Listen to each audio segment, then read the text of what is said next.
gimana jadinya kalau sejarah bumi kita bergeser sedikit aja. Kita bakal ngebahas sebuah realitas alternatif yang gila banget, di mana sebongkah batu raksasa selebar 10 km ngerubah segalanya, cuma karena dia datang terlambat beberapa menit. Bayangin aja, para penguasa prasejarah kita nggak pernah musnah dan terus berkuasa. Jadi gini, 66 juta tahun yang lalu, sebuah asteroid menghantam semenanjung Yucatan. Bikin bumi gelap gulita dan suhu global anjlok sampai 30 derajat Celcius. Tapi tahukah kamu, kalau aja asteroid itu nyampe beberapa menit lebih cepat atau lebih lambat, dia bakal jatuh di samudra dalam. Efeknya? Cuma sekedar bencana lokal aja, bukan kepunahan massal yang nyapu bersih dinosaurus dari muka bumi. Nah, coba kita lihat garis waktu alternatif ini. Tanpa adanya kiamat dari langit, dinosaurus nggak cuma sekedar bertahan hidup loh. Mereka bakal beradaptasi abis-abisan ngelewatin berbagai perubahan iklim dan geologis bumi yang ekstrim selama 66 juta tahun ke depan. Mereka bakal nemuin tantangan-tantangan baru yang bahkan nggak pernah mereka bayangin sebelumnya. Coba perhatiin angka ini, 165 juta tahun. Dinosaurus itu berkuasa 66 kali lipat lebih lama dibandingin durasi seluruh keluarga manusia eksis di bumi. Gila kan?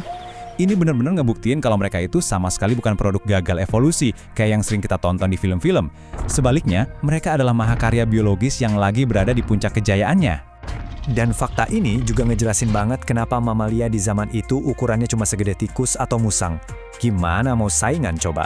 Mamalia purba benar-benar nggak bisa nandingin sistem pernafasan dinosaurus yang super efisien, tulang berongganya, dan sensor tubuh yang hiper optimal dari predator kayak T-Rex atau Triceratops. Mereka itu ibarat mesin yang udah disetting dengan sangat sempurna. Terus, sekitar 55 juta tahun yang lalu, suhu global tiba-tiba melonjak tajam sampai 8 derajat. Ini ngasih ujian besar pertama buat para dinosaurus di garis waktu alternatif kita. Pertanyaannya, mampukah mereka bertahan? Jawabannya, jelas mampu banget. Dinosaurus malah lebih siap ngadepin panas ekstrem daripada mamalia. Dinosaurus raksasa manfaatin gigantotermi.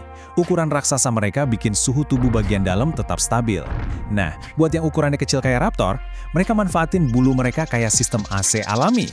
Mereka bisa menekan bulu buat mendinginkan badan atau ngembanginnya buat nahan panas. Keren kan? Adaptasi ini malah bikin daerah kutub berubah jadi surga tropis yang rimbun. Tapi, iklim itu kan selalu berubah ya. Nah, sekitar 34 juta tahun lalu, saat Antartika mulai membeku dan hutan-hutan menyusut, muncul satu jenis tanaman super tangguh, kasar, dan susah banget hancur yang ngambil alih 40% daratan bumi. Tanaman itu adalah rumput. Di dunia nyata kita, munculnya rumput kasar ini memicu evolusi kuda dan sapi. Tapi di skenario alternatif ini, makan rumput justru bikin keturunan Triceratops berevolusi jadi lebih ramping.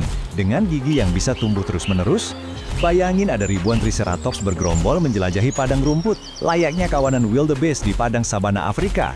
Gak cuma herbivora, predator juga ikut berubah. T-Rex raksasa seberat 6 ton gampang banget ketahuan mangsanya di padang rumput terbuka kan? Makanya, evolusi bakal merampingkan mereka jadi cuma sekitar 3 ton.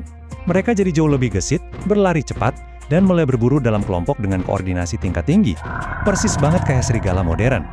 Nah, ngomongin soal perburuan berkelompok, mari kita bahas Trodontid. Buat teman-teman yang masih sekolah dan belajar biologi, bayangin ini kayak kerja sama tim di olahraga, tapi taruhannya nyawa. Sekarang tutup mata kamu dan bayangin kamu adalah seekor herbivora besar yang lagi asik makan rumput. Di sekeliling kamu penuh vegetasi rimbun yang cantik banget. Terlihat tenang kan? Tiba-tiba, kamu dengar suara daun bergemerisik. Di balik keindahan tanaman itu, ada sekawanan pemburu berbulu yang cerdas lagi ngawasin kamu. Jantung kamu mulai berdebar kencang. Kamu dengar suara siulan pelan dari arah yang beda-beda. Mereka lagi komunikasi, nentuin strategi serangan. Tiba-tiba, dari sebelah kiri, satu ekor trodontid muncul sambil terpincang-pincang. Insting kamu nyuruh lari ke arah kanan buat ngehindarin predator lemah itu. Tapi tunggu, itu cuma jebakan. Kamu baru aja digiring masuk ke area penyergapan utama mereka. Kamu lari sekuat tenaga, otot kaki kamu terasa terbakar, paru-paru rasanya kayak mau meledak, debu padang rumput berterbangan masuk ke mata, dan suara gertakan rahang yang tajam makin mendekat dari belakang. Kepanikan luar biasa nyerang kamu. Para predator ini benar-benar tahu fisika dasar, mereka bergantian ngejar supaya kamu kelelahan total, sementara energi mereka tetap terjaga. Sifat biologis dan otak mereka yang besar, hasil dari jutaan tahun evolusi spesifik, bikin mereka jadi penguasa taktis. Dan peran mereka ini sebenarnya krusial banget buat ngejaga populasi mangsa supaya ekosistem tetap seimbang dan sehat. Gila, dramatis banget kan? Ngelihat kecerdasan yang luar biasa tadi dan otak mereka yang terus berkembang, wajar dong kalau kita jadi bertanya-tanya, kalau evolusi terus berjalan, mungkinkah suatu hari nanti dinosaurus punya akal kayak manusia dan mulai ngebangun peradaban? Buat kamu yang mikir mereka bakal berevolusi jadi manusia kadal, jawabannya adalah enggak. Kecerdasan dan bentuk tubuh manusia itu adalah kecelakaan evolusi yang unik banget di sabana Afrika. Seekor dinosaurus yang super cerdas, ya bakal tetap kelihatan kayak dinosaurus. Mungkin mereka pakai alat bantu dari batu atau kayu, berjalan horizontal pakai 2 kaki dengan ekor buat keseimbangan, tapi pastinya nggak bakal ngebentuk badan persis kayak kita. Terus, mari kita lompat ke 2,5 tahun yang lalu. Bumi kembali ngalamin perubahan drastis, memasuki zaman es di mana gletser nutupin banyak wilayah utara. Tapi ingat kan, dinosaurus udah biasa ngadepin cuaca ekstrim sejak jutaan tahun lalu?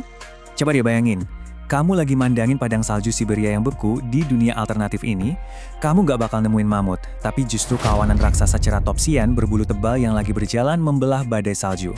Dan di belakang mereka, ada bayangan-bayangan putih seputih hantu.